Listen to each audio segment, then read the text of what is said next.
This is Riders of Icarus.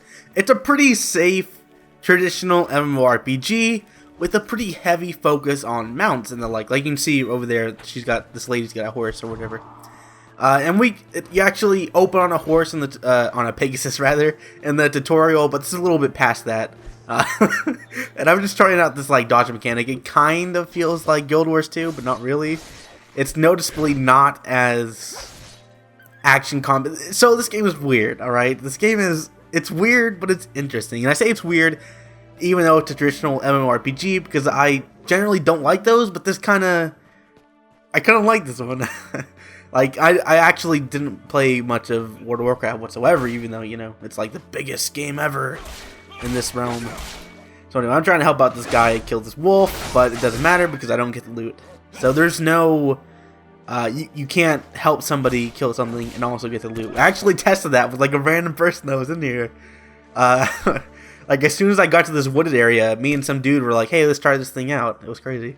But yeah, you definitely don't get loot share or anything like that. At least not in this normal, you know, walking around doing quests. Maybe there's some kind of guild or, not a guild, but raids or something like that where that does kick into effect. Not here. Which is kind of unfortunate because I wish games made after Guild Wars 2 just automatically across the board had loot share if you help somebody else kill something, no matter how much. Well, I mean, you have to do a certain amount, of course, but if it's like, it could be something like 90%, 10%, just equal share kind of thing. And then there's the argument that like, oh, you're just going to have a bunch of AFKers and lazy people not doing anything. But I think at a base level, just having loot share on is just a positive across the board. And it's kind of disappointing to not see that in this game and in similar games. But anyway, but yeah, this game actually, it's like a nice halfway step in between Guild Wars 2 and something like World of Warcraft, like the dodging mechanic. Multiple people can attack the same thing. I'm not sure if you can do that in WoW, but there's that. So maybe someone's struggling a little bit, you won't get anything, but you can jump in there and help out.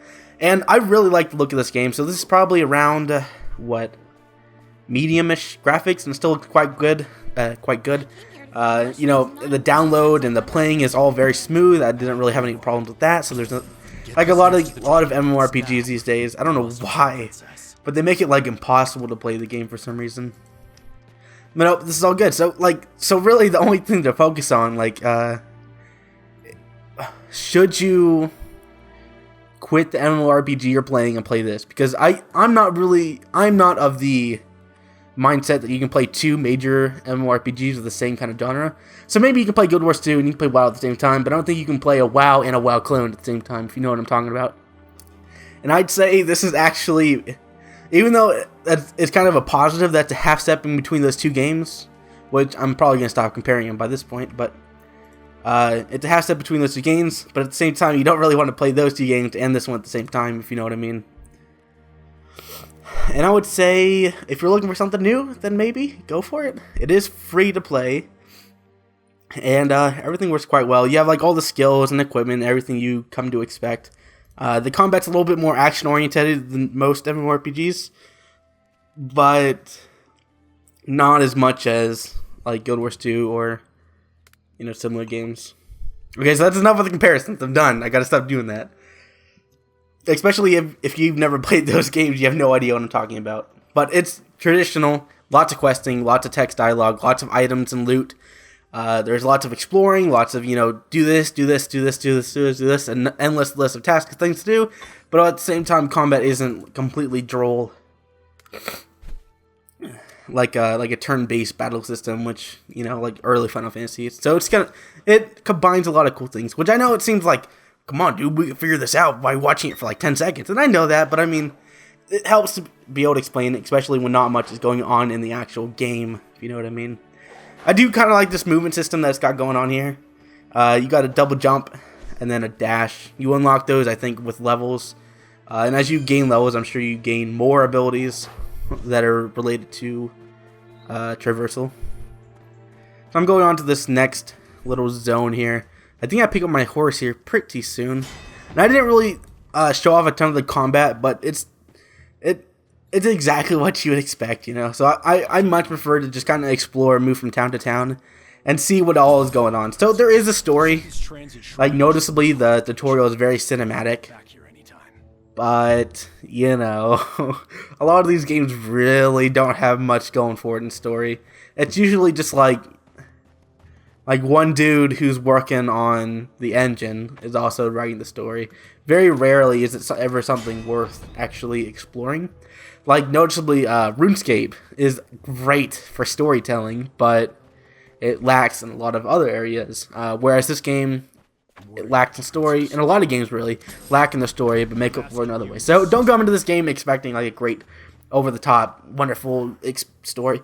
It's decently cinematic and interesting, I guess.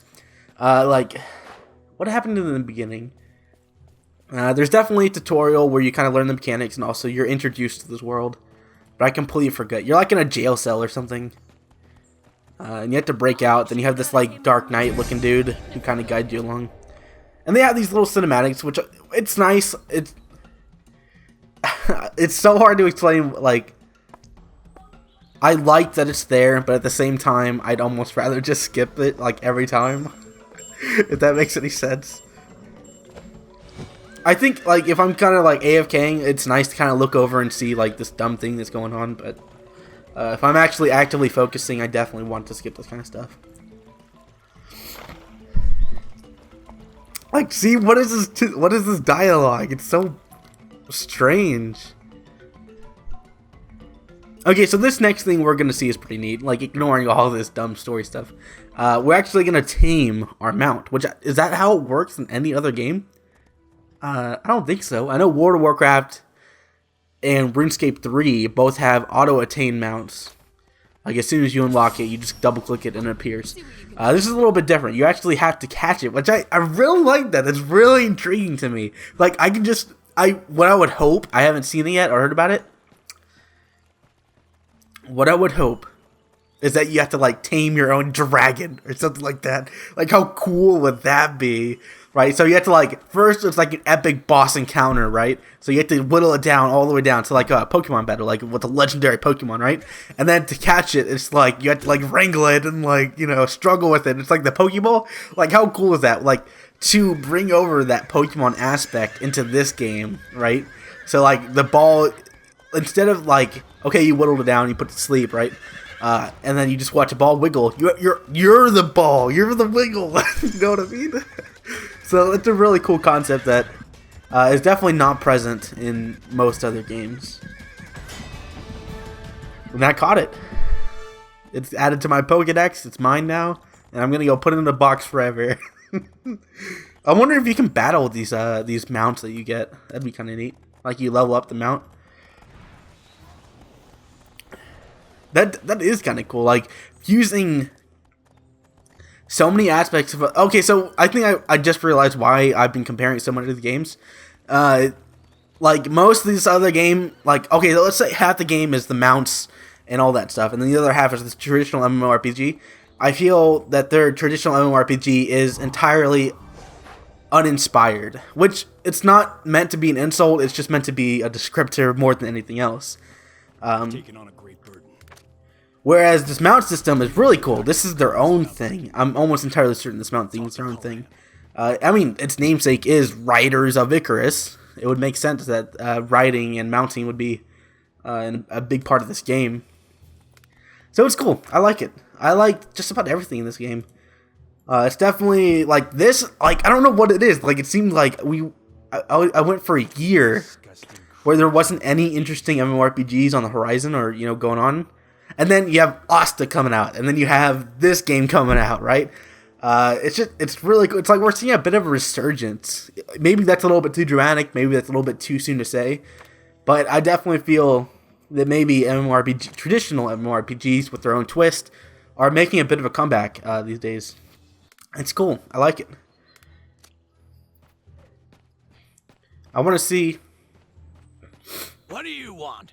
I want to see, What do you want? What in there he's named do they want with my hand? more games that are traditional MMORPGs, but with a single, just one big twist, like this mount system. And then, like, maybe the next traditional MMORPG comes up and it's, I don't know, Aren't you hungry? Yeah, I don't know. Just something crazy. Just something that's like something to get people talking about it, right? Although it's kind of unfortunate that the first things you encounter are this, like the Pegasus and the horse. Those are very high fantasy kind of things. Like, oh wait, this is actually a unicorn, but anyway.